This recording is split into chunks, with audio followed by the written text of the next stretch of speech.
کس کو پالنے والا؟ رب العالمین سے معلوم ہوا کہ سارے جہانوں کو پالنے والا۔ کب سے کب تک پالنے والا بھی اسی سے معلوم ہوا کہ جب سے عالم ہے، عالمین یعنی رب العالمین عالم ہے، اور جب تک رہے گا اس کی ربوبیت کی بارش ان پر ہوتی رہے گی۔ کس طرح پالنے والا ہے یہ بھی اسی سے معلوم ہوا، یعنی ہر طرح ہر نوعیت سے پالنے والا۔ اب اس کو یوں سمجھو کہ دنیا کے ظاہری پالنے والوں کی تربیت اس وقت شروع ہوتی ہے جب کہ وہ چیز پہلے بن کر آ جائے اور بہت جلد ختم ہو جاتی ہے، اور خاص قسم کی تربیت ہوتی ہے، عام نہیں ہوتی، اور خاص کی تربیت ہوتی ہے، ہر ایک کو کوئی نہیں پالتا۔ دیکھو دنیا میں سب سے بڑے پالنے والے ماں باپ ہیں، ماں باپ مانے گئے ہیں، جن کے متعلق رب قرآن پاک میں فرماتا ہے کما ربیانی صغیرا۔ دوسروں کی تربیت ان سے کہیں کم ہے، لیکن جب بچہ باپ کی پیٹھ میں ہے اور ماں کے پیٹ میں آئے، نطفہ بن کر رہے، خون کا قطرہ بنے، گوشت کا لوتھڑا بنے، اس میں عضو وغیرہ بنے، پھر اس میں روح پیدا ہو، ان تمام وقتوں میں ماں باپ کو اس کی پرورش سے کوئی تعلق نہیں ہوتا۔ جب خیریت سے پیدا ہو گیا تو رب ہی نے ماں کے سینے میں دودھ کی وہ نہریں جاری فرمائی۔ ماں نے صرف یہ کیا کہ رب کا دیا ہوا دودھ اس بچے کے منہ میں دے دیا۔ اسی دودھ کے پیٹ میں پہنچنے کے بعد ماں پھر بے تعلق ہو گئی، معدے میں پہنچ کر اس کا ہضم ہونا اور بچے کا پلنا بڑھنا، اس میں ماں کا کوئی تعلق نہیں۔ پھر دودھ کا بہانا بھی 2 سال تک رہا، بچہ بڑا ہوا، ماں نے یہ بھی بند کر دیا۔ غرض کہ بچہ جس قدر بڑھتا گیا ماں کی پرورش گھٹتی گئی۔ پھر ایک وقت وہ آیا کہ بچہ جوان اور ماں باپ بوڑھے ہو گئے، تو اب معاملہ الٹا ہو گیا، ماں خدمت کی محتاج اور بیٹا خدمتگار۔ اور اگر اسی دوران میں بچہ مر گیا تو پھر تو کسی طرح کا ظاہری تعلق رہا ہی نہیں۔ قربان اس رب العالمین کے جو ہم کو باپ کی پیٹھ میں پالے، ماں کے پیٹ میں پالے، بچپن، جوانی، بڑھاپا، تندرستی، بیماری، جیتے، ہر حال میں پالے اور سب کو پالے، پھر کسی سے اس کا معاوضہ طلب نہ کرے، اسی لیے وہی رب العالمین کہلانے کا مستحق ہے۔ پھر ہر طرح پالتا ہے، جسم کے ظاہری اعضاء کو اور طریقے سے پرورش کرتا ہے، باطنی اعضاء کی پرورش کا اور طریقہ مقرر فرمایا ہے، جان کو اور طریقے سے پالا، ایمان کی اور طرح سے پرورش کی۔ پاک ہے وہ جس نے ہڈی کان سے سنایا، چربی آنکھ سے دکھایا، اور گوشت زبان سے بولنے کی طاقت دی، پھر ان چیزوں کو قسم قسم کے پھلوں اور دانوں سے پرورش فرمایا۔ جس وقت جس طرح جس کو پرورش کی ضرورت تھی اسی طرح اس کو پالا۔ درختوں میں چلنے پھرنے کی طاقت نہ تھی تو ان کے لیے باغبان کو خدمتگار مقرر کیا، جس نے ان کو وہیں کھاد پہنچایا۔ بادلوں کے بہشتیوں کو حکم دیا کہ تم سمندر سے پانی لے کر ان کو بلاؤ، ان کو ہلاؤ، غرض کہ ان کی ہر ضرورت وہیں کھڑے کھڑے پوری کر دی۔ پرندوں میں حرکت کی طاقت تھی لیکن روزی کمانے کی طاقت نہ تھی، ان کو حکم دیا گیا کہ تمہارے گھونسلوں میں تمہارا رزق نہ پہنچے گا، تم یہاں سے جاؤ، کھیت میں کسان نے تمہارے لیے غلہ تیار کر رکھا ہے، جاؤ اور چگ آؤ۔ وہ صبح کو بھوکے نکلے اور شام کو پیٹ بھر کر لوٹے۔ حضرت انسان کو حرکت کرنے کی بھی طاقت تھی اور کمانے کی بھی۔ انہیں حکم دیا گیا کہ تم کو درختوں اور جانوروں کی طرح بغیر کمائے روزی نہ ملے گی، وہ مجبور ہیں اور تم مختار ہو، گھر سے نکلو بھی اور روزی کماؤ بھی، بیج تم ڈالانا، باقی بارش دھوپ وغیرہ سے تمہاری امداد ہم کریں گے۔ حضرت انسان بھی جب تک بے دانت والے نہ سمجھ بچے رہے تب تک ان کو بھی دودھ پلا کر بغیر محنت کرائے پالا، غرض کے ہر طرح پالنے والا ہے۔ یہ اس کی لا متناہی تربیتوں کا ایک نمونہ ہے۔ خالق اور مخلوق کی پرورش میں فرق۔ اگرچہ بعض بندوں کو ظاہری طور پر کچھ وقت کے لیے کسی قدر پالتے ہیں، اس لیے ان کو مجازاً رب کہا جاتا ہے، جس پر قرآن کریم شاہد ہے، لیکن پھر بھی خالق کی تربیت میں بڑا فرق ہے۔ پہلا فرق یہ ہے کہ بندہ کسی کو کسی غرض کے لیے پالتا ہے اور خالق بغیر غرض کے۔ اگر ماں باپ بیٹے کو پالتے ہیں تو اس لیے کہ وہ بڑھاپے میں کام آئے، مالدار غریبوں کو پالتے ہیں یا تو اس لیے کہ ہمارا نام ہو یا اس لیے کہ ہم کو آخرت میں ثواب ملے۔ بادشاہ اپنے نوکروں کو تنخواہ دیتے اور پالتے ہیں اس لیے کہ وقت پر ہمارے کام آئے۔ غرض سب اپنی اپنی غرض کے لیے ہے، حق تعالیٰ ہی ہے جو بغیر غرض کے پالے۔ دوسرا فرق، بندہ کسی کو پالتا ہے تو اس کے مال میں کمی ہو جاتی ہے، وہ ختم ہونے کے خوف سے بڑی احتیاط سے کام کرتا ہے۔ اگر آمدنی کم ہو جائے تو بہت سے نوکر نکال دیے جاتے ہیں۔ حق تعالیٰ کے خزانے میں کبھی کمی نہیں ہوتی، اس لیے اس کی تربیت سے کوئی نکالا نہیں جاتا۔ تیسرا فرق یہ کہ سخی بندے جب کسی کو پالتے ہیں تو اس پر احسان جتاتے ہیں اور بغیر مانگے دیتے نہیں، مگر حق تعالیٰ بغیر مانگے عطا کرتا ہے۔ وہ تو ایسا کریم ہے کہ جب ہم ماں کے پیٹ میں تھے ہم کو مانگنے کا شعور بھی نہ تھا، تب وہ دے رہا تھا۔ چوتھا فرق یہ کہ بندہ سب کو نہیں پال سکتا۔ گھر بار والا آدمی صرف اپنے بچوں کو پالتا ہے، بڑا آدمی صرف نوکروں کو پالتا ہے، لیکن رب سب کو پالتا ہے۔ پانچواں فرق یہ ہے کہ اور سخی لوگ زیادہ مانگنے والوں اور بہت سے سوالات سے گھبرا جاتے ہیں، لیکن رب وہ کریم ہے کہ اس کو بہت مانگنا پسند ہے۔ ہر گدھا اس کے دروازے پر نئی ادا سے آتا ہے، نئے ناز دکھاتا ہے، مگر وہ سب کو اپنے فضل سے نوازتا ہے۔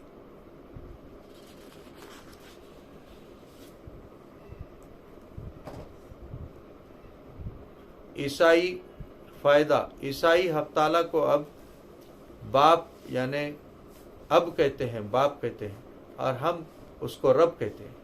حقیقت یہ ہے کہ خدا کو دنیا کا باپ کہنا اس کی بہت بڑی توہین ہے۔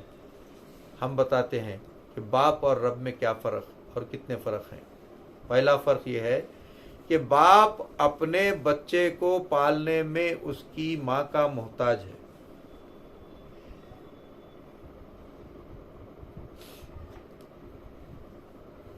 کہ اس کی امداد سے پالے، ماں کی مدد سے پالے۔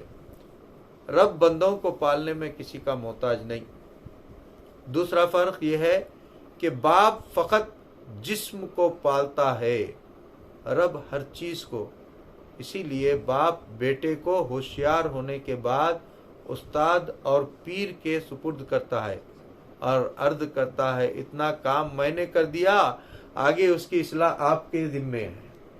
تیسرا فرق، باپ کا درجہ دینی استاد اور مرشد سے کم ہے، کیونکہ باپ نے ہم کو حیوان جاندار جسم بنایا اور دینی استاد اور شیخ نے ہم کو ناطق یعنی سمجھ بوجھ عقل والا بنایا۔ نیز باپ نے ہم کو اوپر عالم ارواح سے نیچے عالم اجسام میں اتارا اور استاد اور شیخ نے پھر نیچے سے اوپر پہنچایا۔ اگر ان کا کرم نہ ہوتا تو اسفل السافلین میں جاتے۔ نیز باپ نے فقط جسم بنایا جو کہ مٹنے والا ہے، مگر استاد اور شیخ نے ایمان دیا جو باقی دولت ہے۔ اسی لیے اگرچہ مالی حقوق میں ماں باپ استاد سے بڑھ جائیں، لیکن اطاعت اور ادب میں استاد اور شیخ والد سے بڑھ کر ہیں۔ لیکن رب کی بارگاہ میں یہ سوال ہی نہیں، کیونکہ وہاں تقسیم کار نہیں۔ چوتھا فرق، باپ اور بیٹے میں جنسیت اور نوعیت میں شرکت ہوتی ہے، یعنی بیٹا باپ کا ہم جنس ہوتا ہے، انسان کا بچہ انسان، گھوڑے کا بچہ گھوڑا، گدھے کا بچہ گدھا۔ ہمارے پیٹ میں سے جو کیڑے خارج ہوتے ہیں، اسی طرح بالوں اور کپڑوں میں سے جو جوئیں وغیرہ نکلتی ہیں وہ ہماری اولاد نہیں، کیونکہ وہ ہماری ہم جنس نہیں ہے۔ لہذا جب مخلوق خالق کی ہم جنس نہیں بلکہ کسی صفت میں شریک نہیں، تو اس رب کو باپ اور مخلوق کو اولاد کہنا حماقت ہی تو ہے۔ پانچواں فرق یہ کہ جس طرح بیٹا باپ کا محتاج ہے، ایسے ہی باپ بیٹے کا محتاج ہے۔ بیٹا ہو تو اسے باپ کہا جائے گا، مگر رب تعالیٰ اپنی کسی صفت میں اپنی مخلوق کا محتاج نہیں۔ ربوبیت عامہ اور خاصہ، حق تعالیٰ کی ربوبیت کا دو طرح ظہور ہو رہا ہے۔ اس کی بعض نعمتیں تو وہ ہیں جو سب کو بلا فرق مل رہی ہیں، جیسے دھوپ، ہوا، زمین، آسمان کا سایہ وغیرہ۔ بعض نعمتیں وہ ہیں جو خاص کو بہت فرقوں کے ساتھ عطا ہو رہی ہیں، جیسے رزق، مال، اولاد، عزت، حکومت، آفتاب وغیرہ۔ تو یہ سب حق تعالیٰ کی ربوبیت عامہ کے مظہر ہیں، اور مال وغیرہ اس کی ربوبیت خاصہ کے۔ لیکن پھر بھی آفتاب وغیرہ کے عموم میں کچھ کمی ہے کہ یہ چیزیں بیک وقت سب کو فیض نہیں پہنچاتی، فقط جسم کو فیض دیتی ہیں، روح سے ان کا تعلق نہیں ہوتا۔ حکمت الہی کا تقاضا تھا کہ کوئی نعمت اس کی ایسی بھی ہو جو اس کی ہر طرح کی ربوبیت کو پورے طور پر ظاہر کرے، ہر جگہ، ہر وقت، ہر چیز کو یکساں فیض عام بھی پہنچائے، اور خاص کو خاص فیض بھی اس سے عطا ہو۔ اس نعمت الہیہ کا نام اور مظہر اتم کا اسم شریف ہے محمد رسول اللہ صلی اللہ تعالی علیہ وسلم۔ یہی وہ نعمت عظمیٰ ہے جس کو رب تعالیٰ نے فرمایا وما ارسلناک الا رحمۃ للعالمین۔ ایک جگہ فرمایا لیکون للعالمین نذیرا۔ جس قدر رب العالمین کی ربوبیت میں وسعتیں ہیں، اسی قدر رحمت عالم کی رحمت میں گنجائشیں ہیں۔ بلکہ یوں کہو کہ حق تعالیٰ کی ربوبیت حضور علیہ الصلوۃ والسلام کی رحمت کے ذریعے سے سب کو پہنچتی ہے۔ حضور علیہ الصلوۃ والسلام کی رحمت ایک تو عام ہے، کلمہ، کعبہ، قرآن، ایمان، سب کو یکساں عطا فرمایا۔ لیکن ولایت، قطبیت، غوثیت اور شہادت وغیرہ خاص نعمتیں ہیں جو حضور علیہ الصلوۃ والسلام کے دربار اور حضور علیہ الصلوۃ والسلام کے دربار و دور بار سے فرق کے ساتھ ملتی ہیں۔ العالمین، عالمین جمع عالم کی ہے۔ عالم علم سے بنا ہے، علم عالم سے بنا ہے جس کے معنی ہے نشان۔ دنیا کو عالم اس لیے کہتے ہیں کہ اس کی ہر چیز اپنے خالق کی نشانی ہے۔ اللہ کے سوا کو عالم کہتے ہیں۔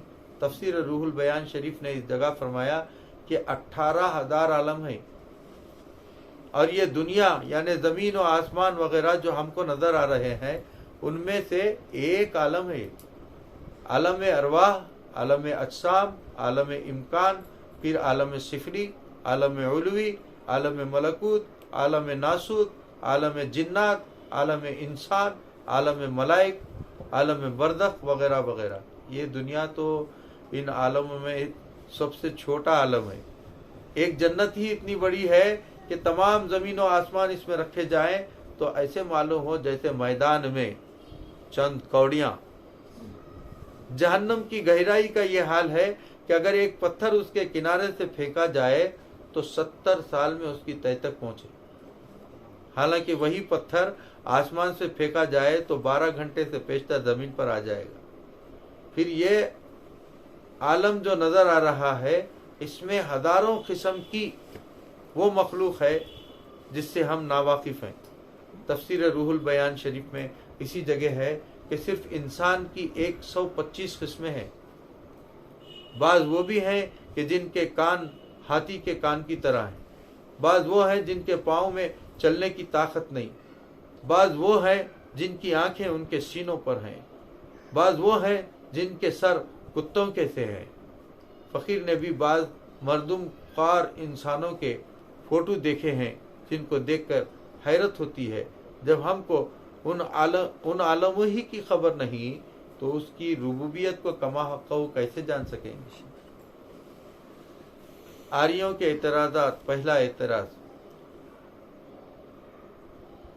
اگر پروردگار واقعی عالمین تمام جہانوں کا پالنے والا ہے تو مسلمانوں کے ہاتھ سے قتل کیوں کراتا ہے؟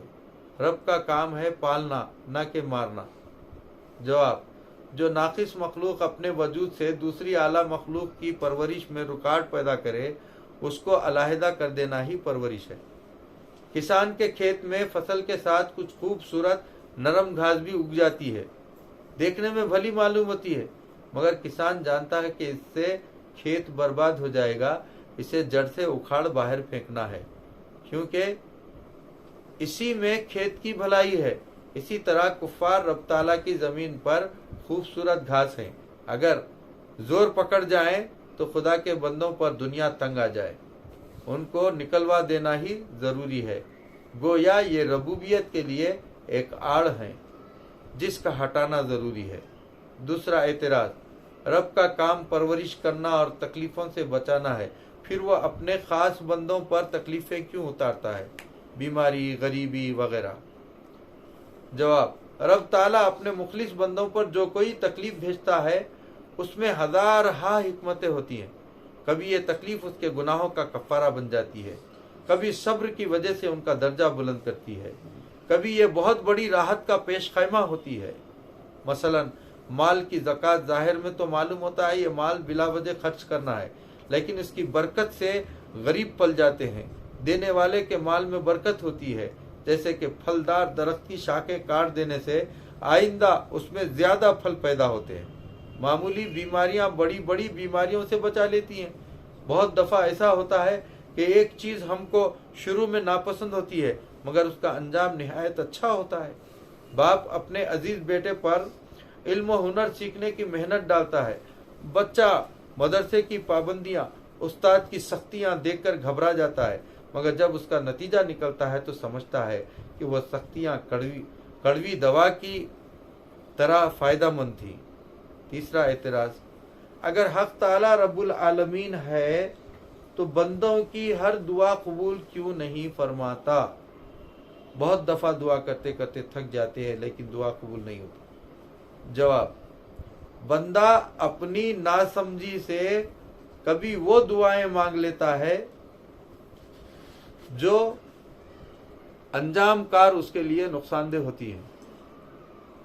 رب تعالیٰ چونکہ علیم و خبیر ہے، وہ اپنے عین فضل و کرم سے ان کو قبول نہیں فرماتا. اس کا قبول نہ فرمانا اس کا کرم ہے، نہ کہ ظلم.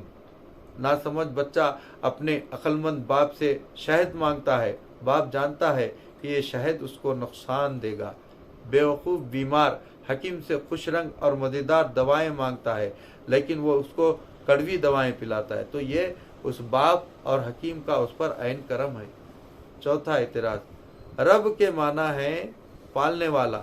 جب حق تعالیٰ سب کا رب ہے تو چاہیے کہ سب کو پالا ہی کرے، کسی کو موت نہ دیا کرے. کیا ہلاک کرنا بھی ربوبیت ہے؟ جواب، جو لوگ موت سے گھبراتے ہیں وہ موت کی حقیقت کو نہیں سمجھتے. موت تو حبیب سے ملنے کا ایک پل ہے. اس موت کے ذریعے سے انسان دنیا کی مصیبتوں سے چھوٹ جاتا ہے اور اپنے کیے ہوئے نیک اعمال کی جزا پاتا ہے. حق تعالیٰ کا قرب حاصل ہوتا ہے. حضور نبی کریم صلی اللہ تعالی علیہ وسلم کی زیارت نصیب ہوتی ہے. گویا زندگی ایک کھیتی ہے اور موت اس کی کٹائی. کھیت کا کاٹنا حقیقت میں کھیت کی پرورش کی تکمیل ہے. ایسے ہی انسان کی زندگی اس کے کمائی کرنے کا وقت ہے اور موت اسی کا پھل پانے کا وقت ہے. دیوبندی اعتراض، جب حق تعالیٰ رب العالمین ہے تو چاہیے کہ ساری حاجتیں اسی سے مانگی جائیں۔ جو لوگ خدا کو چھوڑ کر نبیوں ولیوں سے حاجتیں مانگتے ہیں وہ خدا تعالیٰ کو رب العالمین نہیں مانتے۔ جواب: اللہ کے خاص بندوں سے کوئی چیز مانگنا حقیقت میں اسی اللہ ہی سے مانگنا ہے، کیونکہ یہ اللہ کے بندے اس کی صفت ربوبیت کے مظہر ہیں۔ بے شک اللہ رب العالمین رازق ہے، شافی الامراض ہے، لیکن اس نے ان تمام کاموں کے لیے دروازے مقرر کر دیے ہیں۔ ان دروازوں پر جا کر مانگنا حقیقت میں رب ہی سے مانگنا ہے۔ شفا لینے حکیم کے ہاں جاتے ہیں، انصاف لینے حاکم کے پاس پہنچتے ہیں، خدا کا رزق لینے کے لیے مالدار کا دروازہ تلاش کرتے ہیں، وغیرہ وغیرہ۔ یوں سمجھو کہ پاور ہاؤس میں بجلی بنتی ہے لیکن اس کی روشنی وہاں ملتی ہے جہاں اس کے خمخمے لگے ہوں، تو جو شخص خمخموں سے روشنی حاصل کرے وہ پاور ہاؤس کا مخالف نہیں ہے۔ اس کی بحث انشاءاللہ تعالی آئندہ بھی کی جائے گی۔ کیا ٹائم ہے؟ ابھی ہے ٹائم۔ الرحمن الرحیم، تعلق بخشنے والا، مہربان، بہت مہربان اور رحمت والا۔ اس کا تعلق رب العالمین سے چند طریقے پر ہے۔ ایک یہ کہ اس جملے میں ارشاد تھا کہ وہ جہانوں کا پالنے والا ہے، احتمال تھا شاید وہ اس پالنے پر مجبور ہو، یعنی اس کو پالنا پڑتا ہو، جیسے کہ بادشاہ اپنے ملازمین کو پالتا ہے، مگر وہ اس پالنے پر مجبور ہے کہ اگر نہ پالے تو اس کی سلطنت قائم نہیں رہ سکتی۔ یا کوئی شخص اپنے گھر کے جانوروں وغیرہ کو مجبوراً پالتا ہے کیونکہ جانتا ہے کہ نہ پالوں گا تو میرے کام بند ہو جائیں گے، تو اس جگہ فرمایا گیا وہ عالمین کو پالنے پر مجبور نہیں ہے، محض رحمت سے پالتا ہے۔ دوسرے اس طرح کہ پالنا کبھی رحمت کے ساتھ ہوتا ہے، کبھی قہر کے ساتھ، جیسے کہ جیل خانے میں قیدیوں کو بھی حکومت پالتی ہے، کھانے پینے کو دیتی ہے، مگر قہر کے ساتھ پالتی ہے۔ لیکن یہاں فرمایا کہ پالتا تو ہے مگر رحم کے ساتھ پالتا ہے۔ تیسرے اس طرح کہ حمد کا رحمت کے ساتھ خاص تعلق ہے، جو خدا کی حمد کرتا ہے رحمت ضرور پاتا ہے۔ حضرت آدم علیہ السلام کو پیدا ہوتے ہی چھینک آئی تو کہا الحمدللہ، فوراً ملائکہ کی طرف سے جواب ملا یرحمک اللہ۔ وہی سنت آج بھی جاری ہے۔ تفسیر، رحمان اور رحیم کی تفسیر، ان کا فرق ہم بسم اللہ میں پورے طور پر بیان کر چکے ہیں۔ یہاں اتنا اور بتائے دیتے ہیں کہ رحمان کے معنی یہ بھی کیے گئے ہیں کہ اس قسم کی رحمتیں فرمانے والا جو بندوں سے حاصل نہ ہو سکے، اور رحیم کے معنی یہ ہے کہ وہ اس قسم کی رحمتیں فرمانے والا جس کی مثل کچھ نہ کچھ بندوں سے بھی حاصل ہو سکیں۔ اسی طرح رحمان بلا واسطہ بندوں پر رحم فرمانے والا، اور رحیم بندوں کے واسطے سے رحم فرمانے والا۔ مثال یوں سمجھو کہ اکثر جاندار چیزیں اپنے ماں باپ کے ذریعے سے پرورش پاتی ہیں، لیکن کوے کا بچہ جب انڈے سے نکلتا ہے تو اس کی ماں اس سے بالکل بے تعلق ہو جاتی ہے۔ وہ گوشت کا لوتھڑا سا ہوتا ہے، اس کے کھانے کے لیے اس پر مچھر جمع ہو جاتے ہیں، وہ ان کو لقمہ بنا لیتا ہے۔ اسی طرح اس کی پرورش ہوتی رہتی ہے یہاں تک کہ اس کے جسم پر آ جاتے ہیں، تب ماں پالتی ہے۔ حضور ذوالنون مصری رحمت اللہ تعالی علیہ فرماتے ہیں کہ ایک دن میں دریائے نیل کے کنارے جا رہا تھا، میں نے دیکھا کہ ایک بچھو بھاگا ہوا دریا کی طرف آ رہا ہے۔ جب وہ دریا کے کنارے پہنچا تو فوراً ایک کچھوا کنارے آ لگا۔ وہ بچھو اس پر سوار ہوا اور کچھوا اس کو لے کر دوسرے کنارے کی طرف چل دیا۔ مجھے شوق ہوا کہ دیکھوں یہ بچھو کہاں لے جا رہا ہے۔ میں کشتی میں بیٹھ کر اس کے پیچھے ہو لیا۔ بچھو اس طرف پہنچ کر اترا اور دوڑتا ہوا آگے چل دیا۔ میں بھی اس کے پیچھے ہو لیا۔ کچھ دور جا کر دیکھا کہ ایک نوجوان شخص ہے اور اس کے قریب ایک زہریلا سانپ ہے جو اس کو کاٹنا چاہتا ہے۔ اس بچھو نے سانپ پر حملہ کیا اور سانپ بچھو پر، یہ دونوں ایک دوسرے کے زہر سے مر گئے اور وہ جوان بچ گیا۔ ہم بھی دن میں بظاہر اپنی حفاظت خود کرتے ہیں، لیکن رات کو سونے کی حالت میں ہماری حفاظت خدا کے سوا کون کرتا ہے؟ بہت ہی مصیبتیں وہ ہیں کہ ہماری ظاہری کوشش سے دفع ہوتی ہیں، اور بہت سی وہ آفتیں ہیں کہ جن سے ہم کو حق تعالی ہی بچاتا ہے۔ وہ اس کی رحمانیت کا ظہور ہے اور یہ اس کی رحیمی کی جلوہ گری ہے۔ مشرکین کا عقیدہ تھا کہ بڑی بڑی نعمتیں رب دیتا ہے اور چھوٹی چھوٹی بت دیتے ہیں۔ اس عقیدے کی بھی اس میں تردید ہو گئی کہ وہ رحمان بھی ہے اور رحیم بھی، یعنی چھوٹی بڑی نعمتیں وہی عطا کرتا ہے۔ آریوں کے اعتراض: جب بسم اللہ میں یہ دو لفظ آ چکے تھے تو یہاں دوبارہ کیوں لائے گئے؟ جواب: بسم اللہ میں حق تعالیٰ کی ذاتی رحمتوں کا ذکر تھا اور یہاں صفاتی کا۔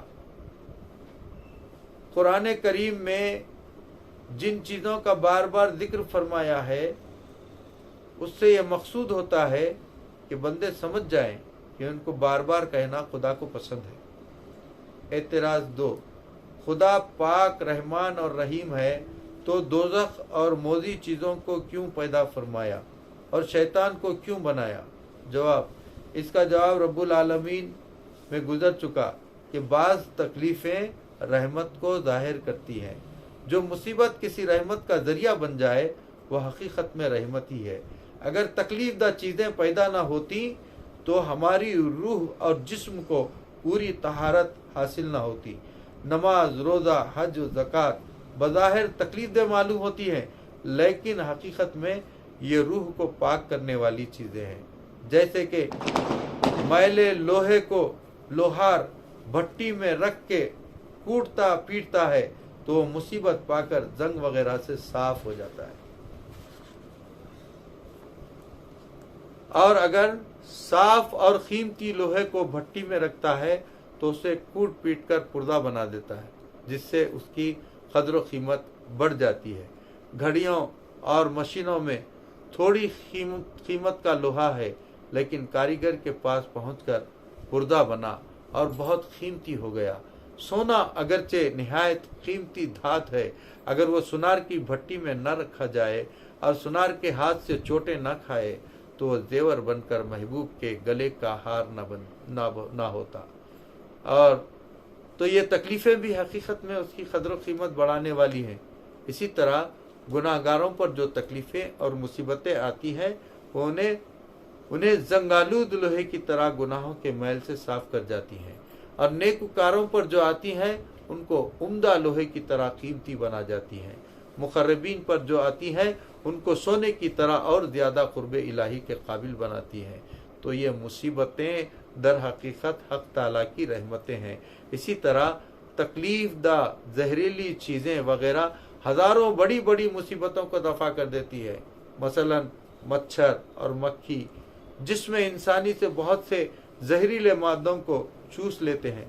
غلے کے کیڑے، گھن وغیرہ غلے کے بہت سے مضر اثرات کو مٹا دیتے ہیں۔ بے وقت بارشیں زہریلے دانوں کو تباہ کر کے اور گرم غلے کو ٹھنڈا کر کے کھانے کے قابل بنا دیتی ہیں۔ پھر یہ کیا ضروری ہے کہ پروردگار عالم صرف انسانوں پر ہی رحم فرمائے، وہ بھی اس کی مخلوق اور اس کے رحم کے مستحق ہے۔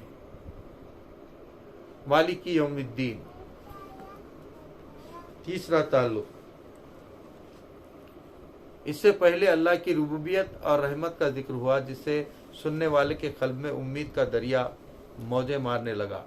اب ضرورت تھی کہ اس کے دل میں رب کا خوف پیدا کیا جائے، کیونکہ ایمان امید اور خوف کے درمیان ہے۔